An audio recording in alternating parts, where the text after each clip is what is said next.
Welcome to back new mini blog. তো আমি ঝর্ণা আর একটা নতুন ভিডিও নিয়ে তোমাদের সামনে চলে আসলাম। তো তোমরা সবাই কেমন আছো? আশা করি সবাই ভালো আছো। তো স্নান পুজো দেওয়ার পর যেটা ডেইলি রুটিন আমার, স্নান পুজো দেওয়ার পরেই আমি রান্না করি। খুব কমই আমি আগে রান্না করি। নিয়ে এসেছে চিংড়ি মাছ আর হচ্ছে কাঁঠাল। তো আজকে হবে কাঁঠাল চিংড়ি। কে ভালোবাসো কমেন্ট করো। আমার মনে হয় বেশিরভাগ মানুষই কাঁঠাল চিংড়ি খুব ভালোবাসে। গরম পড়েছে, কিন্তু গরমের দিনেই তো কাঁঠালটা পাওয়া যায় না বলো? ঠান্ডা দিনে কিন্তু পাওয়া যায় না। যেমন কাঁঠাল গরম, কিন্তু খেতেও কিন্তু টেস্টি লাগে। তো আমি চিংড়িটা পছন্দ করি না, কিন্তু আমার বরমশাই আর আমার ছেলে খুব ভালোবাসে। তো ওরা খেলে আমি শান্তি। দেখো, মাছটা বেছে হলুদ মাখিয়ে রেখে এসে গেলাম কাঁঠাল কাটতে। আর কাঁঠালটা এমনভাবে কাটছি প্রচণ্ড শক্তি লাগছে আমার। সত্যি কেন বলো তো, দাঁটা না একদমই ধার নেই, তাই যে জোর লাগাকে ধুম ধারাক্কা ওরকম করেই কাটছিলাম কাঁঠালটা। কাঁঠাল কাটতে তো ভালোই লাগে, কিন্তু আঠার সময় আর ভালো লাগে না। যে প্রীতি কাঁঠালের আঠা লাগলে পরে ছাড়ে না, কথাটা একদমই ঠিক। তো আমি এইভাবেই কাটি। তোমরা কে কীভাবে কাটো কমেন্ট করো। আমি কিন্তু চাকু দিয়ে একদমই কাটতে পারি না, আমি বটি দেওয়া দিয়ে কাটতে পারি, চাকু দিয়ে আমার দ্বারা হবে না।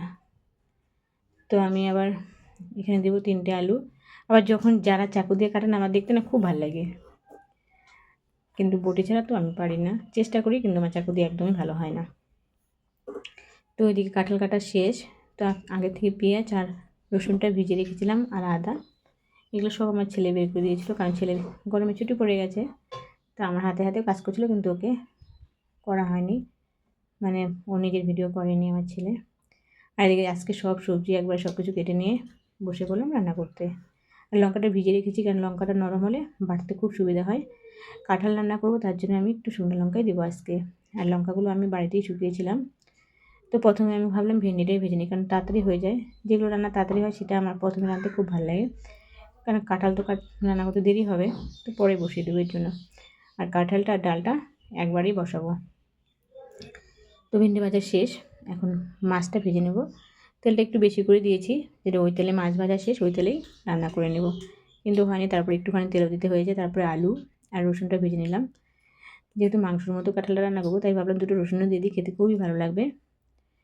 আর এদিকে দেখো, চালটা ভিজিয়ে রেখেছি, কারণ আজকে কয়জন লোক খাবে, তার জন্য একটু চাল বেশি কম, কারণ আমাদের 3জনের তো লাগে না, খুবই কম লাগে, অতটা। কারণ আমার ছেলেও ভাত খেতে চায় না, আমার বড় মশাই না, যেটুকু ভাত আমি খাই, এই জন্য তো দেখো না আমি মোটো হয়ে যাচ্ছি। তারপর এদিকে মুসুরির ডাল বসিয়ে দিলাম, আর এদিকে কাঁঠালটাও কষানো শুরু করে দিয়েছি। তো হয়েই গেছে দেখো। আজকে আমার ছেলে ক্যামেরা ধরে দিয়েছে, আজকে আমাকে ক্যামেরা ধরতে হয়নি। তো কড়াইতে যেহেতু ডালটা রাখবো, তার জন্য হাতা সোমবার দেবো। আর খেতে কিন্তু ভালোই লাগে হাতা সোমবার ডাল। তো এইদিকে দেখো, কাঁঠালটা হয়েই গেল প্রায়। আর এরকম করে ছোটো ছোটো জিনিস রান্না করতে আমার খুব ভালো লাগে। দেখো হয়ে গেল, দিয়ে দিলাম। এটাতে রাখবো, কারণ গরমের দিন যেহেতু কখন খাবে না কখন খাবে, তাহলে একটু গরম করে রেখে দিতে পারবো। আর ফ্রিজে ঢুকানো সবজি একদমই খেতে ভালো লাগে না, আমি একদমই ফ্রিজে খুব কমই ঢুকাই সবজি। যখন দেখেছি না কেউ আসে না, তখনই ফ্রিজে রেখে দিই। এদিকে রান্না করা শেষ, তো ভাতটা বসিয়ে দিলাম। তো ভাবলাম জল নিয়ে আসি, কারণ বাড়ির কাছে যা জল, কারণ আজকে জল আনার মতো কেউ নেই। তো এখানে বাড়ির সামনে, আমাদের মাঠের সামনে প্রোগ্রাম হচ্ছে, তোমাদের পরে দেখাবো প্রোগ্রামটা।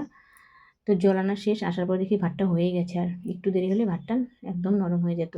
তো জলটা ফ্রিজে রেখে দিলাম, কারণ দুপুরে যখন ওরা খাবে, কারণ প্রচণ্ড গরম পড়েছে, একটু ঠান্ডা জল দিয়ে ভাত খেতে কিন্তু ভালোই লাগে, কারণ যেহেতু রোদে পড়ে কাজ করছে ওরা।